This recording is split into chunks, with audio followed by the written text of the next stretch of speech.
This was an ensemble film. And I panicked immediately because I thought that they wanted their Oscars back. I hope it is not all downhill from here. This is a movie about life and art and life combining is called Magic.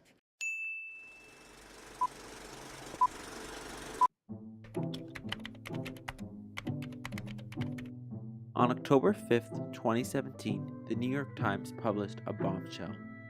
Harvey Weinstein, one of the most powerful producers in Hollywood, had been harassing and abusing women for decades. 3 allegations of rape, and in total 13 women who talked to me. He came very close to me and was kind of trying to kiss me. Don't you feel we're so much closer to each other now? As soon as he was done, I said, can I go now? Are we done? More accusations today against movie mogul Harvey Weinstein. And over again, there's activity that is highly criminal.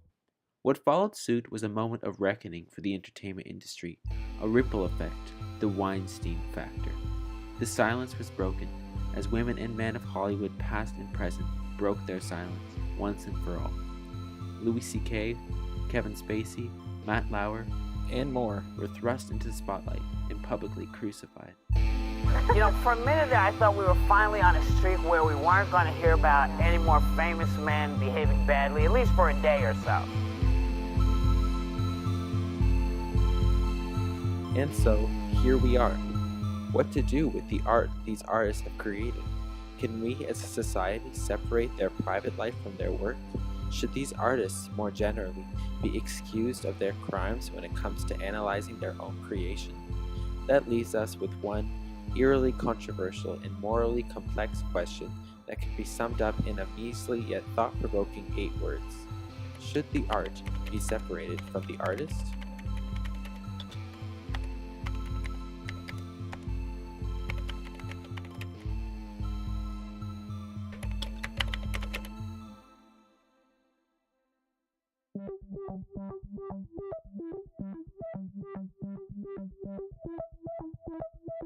Now, don't worry if confusion has clouded your brain or fear of judgment has silenced your words. It's a loaded question, and I'm here to assist.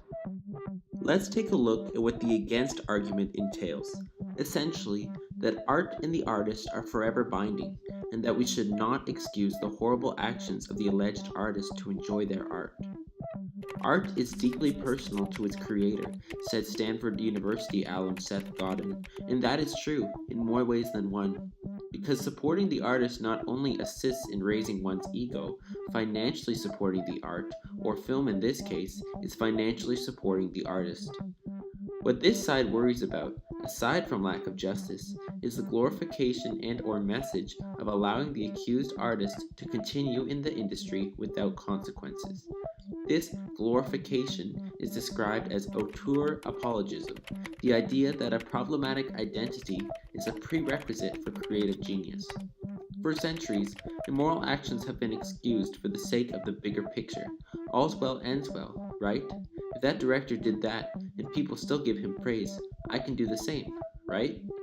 But aside from the implications, allowing accused artists to continue without a reckoning is injustice at its finest.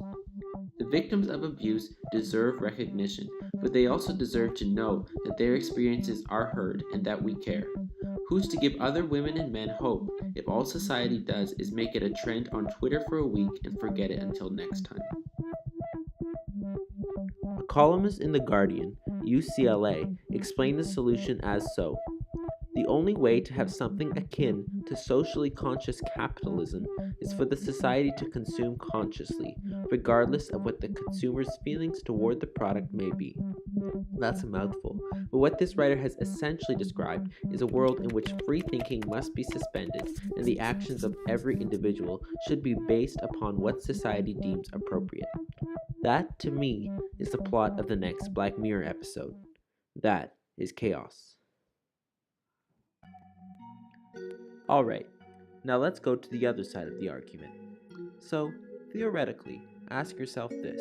If the crimes of one individual, say, Kevin Spacey of House of Cards, is brought to light, The natural solution on the other side's explanation is to boycott the television show and or all movies Kevin Spacey is a part of.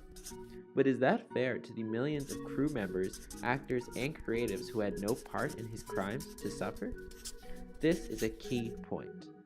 Pulp Fiction, True Romance, and Kill Bill, three of my personal favorite films of all time, were produced by the infamous Harvey Weinstein, a producer who profits off of all these films' successes.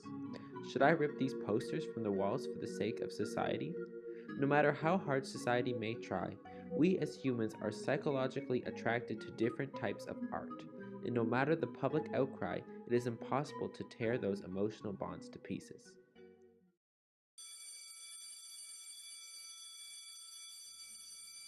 Let's go to school for a second. Psychologists often relate the issue to religion. Just as a Christian is more likely to extract and cherish ideals of Christianity, the enjoyer of art is compelled to perceive a distilled ideal of the artist. This points to one of our main defense mechanisms, repression. Stemming from repression is a term called splitting. Children, at a young age, will idealize and immortalize their parents as gods and heroes.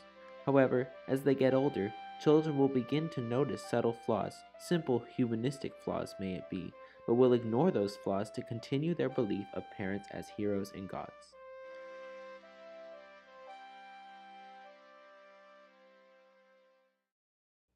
And now, the answer you have all been waiting for. Should the art be separated from the artist? The answer is, quite simply, it depends. Art is subjective and deeply personal to said artist, yes, meaning art takes on the same flawed, humanistic characteristics we as humans often exhibit. We as humans romanticize art, and repressed feelings for the sake of obeying a specific societal guideline is incredibly unhealthy. What we do need to avoid is a sort of cultural rebel, Black Mirror-esque world where human beings are forced to hide their feelings for a movie they have loved since childhood for the sake of appeasing society. That is wrong. The key is how much you glamorize said artist and how justice follows suit for the victims of their crimes. If their voices remain unheard and their abusers are left unaffected, that is wrong too.